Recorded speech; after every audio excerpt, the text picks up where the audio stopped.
आप जानते हैं, अगर आप इस बात से संतुष्ट हैं कि मुझे पूरा बाइबल याद है, तो मैं आपको बताना चाहता हूं, आपसे ज़्यादा वचन शैतान को पता है।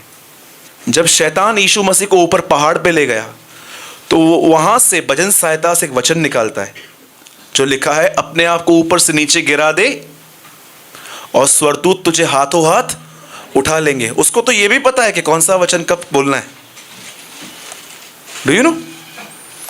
मैं आपको बताना चाहता हूं, अंतिम दिनों में बहुतों के पास बाइबल का ज्ञान रहेगा, पर खुदा को सुनने के लिए कान नहीं होंगे।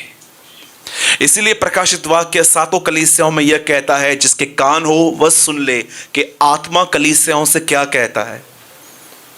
मैं आपसे पूछना चाहता हूं, जब आप इस वचन को पढ़ते हैं, कितने लोगों ने मत्ती 4:4 आराम से पढ़ा है?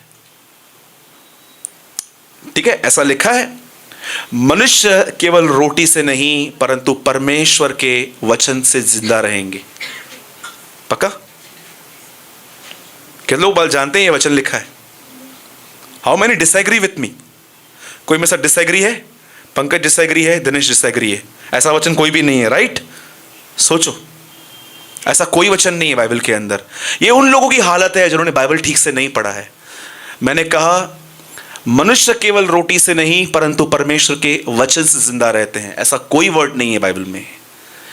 वहां ऐसा लिखा गया है कि मनुष्य केवल रोटी ही से नहीं परंतु परमेश्वर के मुख से निकले गए वचन से जिंदा रहेंगे। Do you know? कितने लोगों ने बाइबल में यह वचन पढ़ा है, जिसने तुम्हारे लिए अपना बेटा दे दिया वो तुम्हें सब चीजें क्यों न देगा? ऐसा कोई वर्ड नहीं है बाइबल में। वहां लिखा गया है, जिसने तुम्हारे लिए अपना बेटा दिया वह तुम्हें उसके साथ सब कुछ क्यों न देगा। कैसे वो जो मेन चीजें हैं वो निकाल दी गई हैं। जो चाहो मांगो तुम्हारे लिए हो जाएगा। एक प्रीचर प्रचार कर रहा था और पब्लिक हंस रही थी, यस, तालियां बजा रही थी, आमेन, ऐसा होगा। और मैं उनको देख के बोल रहा था, आखिर कब हम लोगों को मूर्ख बनाना बंद करेंगे, जबकि बाइबल में ऐसा कोई वचन नहीं है। बाइबल में लिखा गया है, तुम मुझ में बने रहो और मेरी बातें तुम में बनी रहें, तो तुम जो चाहो मांगो तुम्हारे लिए हो जाएगा। कितने लोगों ने यह वचन पढ़ा है बाइबल के अंदर? उसका लहू तुम्हें हर पाप से शुद्ध करता है। यह भी आधा है, जैसा वह ज्योति में है वैसे तुम भी ज्योति में चलो, तो उसके बेटे यीशु का लहू तुम्हें साफ करता है। इसका मतलब, अगर जब परमेश्वर तुम्हें दिखाए कि तुम गलत हो और जब तुम उस ज्योति की इज्जत करोगे, तब तुम्हें खून साफ करेगा। मैं आपको सच कहता हूं, आप जानते हैं ना, आज से 5 साल पहले प्रभु ने मुझे कंफर्ट जोन में शेक किया था, जहां पर मैं सिर्फ लोगों की सुनी हुई बातों पर विश्वास करता था। लेकिन मुझे परमेश्वर ने कहा, नो, नाउ यू स्टडी। प्रभु मैं पढ़ता हूं, नहीं, अध्ययन कर। आज बहुत सारे लोगों के पास बाइबल एक नॉवेल की तरह है। अदन की वाटिका में शैतान पहला संदेश क्या लेकर आया? आदम और हवा के लिए, जब तुम उसका फल खाओगे तुम उसकी समानता में आ जाओगे। यीशु मसीह कहता है, सिद्ध बनो क्योंकि तुम्हारा स्वर्गीय पिता सिद्ध है। आप जानते हो, दोनों सेम संदेश हैं।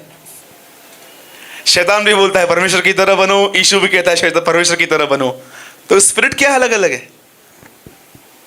हाँ, यहूदा इस्करियोती ने सिक्के फेंके और कहा मैंने पाप किया। गुमराह पुत्र जब आया उसने भी कहा मैंने पाप किया। शब्द सेम है, स्पिरिट क्या है? याद रखिए, जब शैतान कहता है ना परमेश्वर की तरह बनो, इसका मतलब बड़े बनो, अधिकार रखो, तुम्हें प्रधानता ये सब मिलनी चाहिए। लेकिन जब यीशु कहता है ना परमेश्वर की तरह बनो, तो वो कहता है परमेश्वर की तरह नम्र बनो। अंडरस्टूड? कितने लोग मेरी बात समझ रहे हैं? तो आज मैं ये विश्वास करता हूं कि आज का संदेश आपको थोड़ा अंदर से हिलाएगा। और मैं आपको फिर से कहता हूं, आज का संदेश सिर्फ ईमानदार लोगों के लिए है। लेकिन आपको हमेशा लगता है कि नहीं मैं परफेक्ट हूं, तो मुझे समझ में नहीं आता आप चर्च आते क्यों हो, अगर आप परफेक्ट हो तो। जिनके पास भी बाइबल है, हम सब ओपन करेंगे मत्ती का 5वां अध्याय। कोई मेरे साथ पढ़िए, 5 का 5। पहले कमांडमेंट है, फिर प्रॉमिस है, एक ही वर्ड में।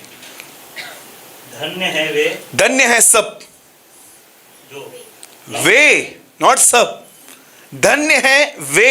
इस कैटेगरी के लोग ब्लेसेड हैं जो नम्र है, बोलिए नम्र हैं। हाँ आगे, क्योंकि वो क्योंकि वे पृथ्वी के अधिकारी होंगे। पृथ्वी के अधिकारी होंगे।